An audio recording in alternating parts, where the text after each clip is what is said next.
नमस्कार दोस्तों, स्वागत है आप सभी लोग का टेक्निकल एजुकेशन यूट्यूब चैनल पर।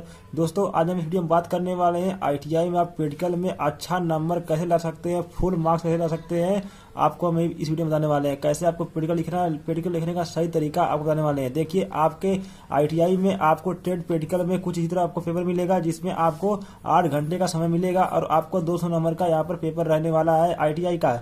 और आपको यहाँ पर 3-4 क्वेश्चन दिए रहेंगे, सभी क्वेश्चन को अटेम्प्ट करना होगा और यहाँ पर आपको लिखा भी होगा कौन से क्वेश्चन कितने नंबर का होगा। दोस्तों यह आपका पेपर है और दोस्तों इसी तरह आपको पेपर मिलेगा। मिलने के बाद आपको प्रैक्टिकल को लिखना है और अच्छे से उसको बताना भी है। दोस्तों उसके बाद करना क्या है, आपको एक कॉपी दी जाएगी, कॉपी पर प्रैक्टिकल लिखना है। प्रैक्टिकल का लिखने का सही तरीका आज आपको बताने वाले हैं। तो दोस्तों आपको मान लीजिए एग्जाम में आ गया कि अर्ध तरंग रेक्टिफायर को आउटपुट सिग्नल से पैरामीटरों की गणना करना, आपके सामने आ जाएगा। देखिए किताब में कुछ इस तरह लिखा हुआ है, अभी हम आपको बताएंगे लिखने का सही तरीका।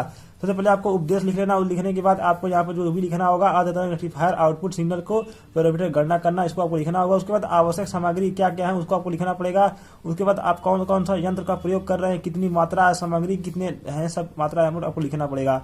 उसके बाद आपको क्रिया विधि लिखनी है, क्या क्या आप करें। वहाँ सर्वप्रथम चित्र के अनुसार अवों को व्यवस्थित करें, यहाँ पर देखिए सब कुछ लिखा साफ साफ है। उसके बाद लिखा आउटपुट टर्मिनल पर सीआरओ को कनेक्ट करें, उसके बाद सब लिखा हुआ है। देखिए सबसे पहले उपदेश लिखना है, उसके बाद आपको आवश्यक सामग्री लिखनी है, उसके बाद आपको क्रिया विधि लिखनी है। लिखने के बाद और उसके बाद आपको यहाँ पर देखिए फिगर जो होता है बहुत ही इंपॉर्टेंट है, फिगर आप बना लीजिएगा।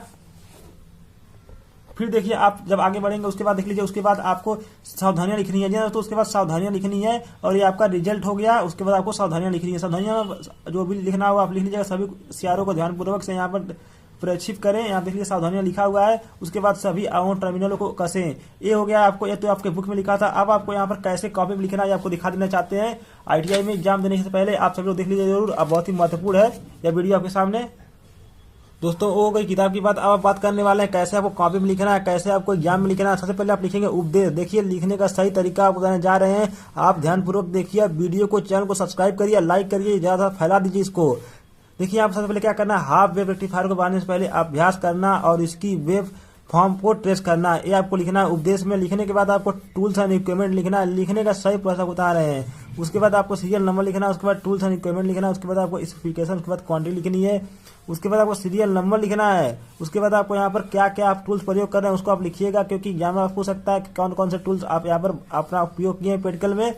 तो कमीशन प्लास, सोल्डरिंग आयरन और स्टेप डाउन ट्रांसफार्मर सीआरओ का प्रयोग किए हैं। उसके बाद आप कितने स्पेसिफिकेशन क्या है, तो 150 mm का यहाँ पर कमीशन प्लायर है, 25 वाट का यहाँ पर सोल्डरिंग आयरन है और 9 वाट का यहाँ पर स्टेप डाउन ट्रांसफार्मर है। और क्वांटिटी क्या है इसको आप लिख दीजिएगा। उसके बाद आपको यहाँ पर रॉ मटेरियल लिखना है। दोस्तों आपको यहाँ पर रॉ मटेरियल लिखना है, रॉ मटेरियल में क्या क्या आप प्रयोग कर रहे हैं उसको आप लिखिएगा। डायोड प्रयोग कर रहे हैं, रेजिस्टेंस प्रयोग कर रहे हैं, एलईडी प्रयोग कर रहे हैं, कनेक्टिव वायर प्रयोग कर रहे हैं, ट्रेसिंग पेपर और यहाँ पर पेंसिल का प्रयोग किया जा रहा है। उसके बाद आपको यहाँ पर देख लीजिए आईएन 4007 यहाँ पर 100 वाट का यहाँ पर रेजिस्टेंस प्रयोग कर रहे हैं। उसके बाद 5 वाट का एलईडी प्रयोग कर रहे हैं, 0.5 mm स्क्वायर का यहाँ पर कनेक्टिंग वायर प्रयोग कर रहे हैं, एचबी पेंसिल का प्रयोग कर रहे हैं। उसके बाद आपको क्वांटिटी यहाँ पर लिख लेनी है। देखिए उसके बाद आपको क्रिया विधि लिखनी है, क्या लिखनी है, क्रिया विधि प्रोसीडर आपको लिखना है।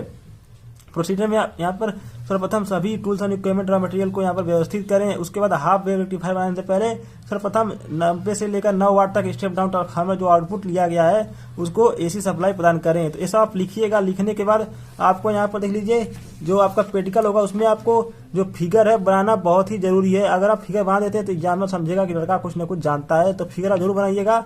उसको बनाने के बाद आपको करना क्या है, क्रिया विधि के बाद आपको यहाँ पर रिजल्ट लिखना है, परिणाम लिखना है। क्या लिखना है, रिजल्ट लिखना है। रिजल्ट लिखने के बाद आपको यहाँ पर सावधानियां लिखनी है। सावधानियां में आप अपना सेफ्टी प्रिकॉशन लिख सकते हैं, जो भी आपको यहाँ पर आता है। सावधानियां लिखने के बाद जो भी आपको लगता है कि सावधानियां आपको लिखना चाहिए उसको आप लिख दीजिएगा। अपने मन से भी आप लिख सकते हैं। एलईडी की पोलैरिटी को ध्यान देना चाहिए, एलईडी को जाने से पहले बजने को सीरीज में व्यवस्थित करना चाहिए। सीआरओ का अगर ज्ञान ना हो तो यहाँ पर उसे चलाना नहीं चाहिए। वेबफॉर्म को सावधानीपूर्वक से टेस्ट पेपर पर जाना चाहिए। ये आपकी सावधानियां हो गई। इसके बाद आपका प्रैक्टिकल कंप्लीट हो जाएगा। दोस्तों यहाँ पर आप सीआरओ का जो यहाँ पर आपका वेव आएगा उसको भी आप यहाँ पर लिख दीजिएगा। देख लीजिए हमने जो प्रैक्टिकल किया था सीआरओ में जो वेव आई थी फुल वेव का और हाफ वेव का, उसको भी हमने यहाँ पर लिख दिया था। और यहाँ पर देख लीजिए यहाँ पर जो सावधानियां है, सावधानियों के बाद आपका प्रैक्टिकल यहाँ पर कंप्लीट हो जाता है। तो ये रहा है आपका सही प्रोसेस लिखने का। टाइप करिएगा और इस वीडियो को लाइक करिएगा और ज़्यादा से शेयर कर दीजिएगा। थैंक यू फॉर वॉचिंग दोस्तों, मिलते हैं इस वीडियो में एक और टॉपिक के साथ। जय हिंद।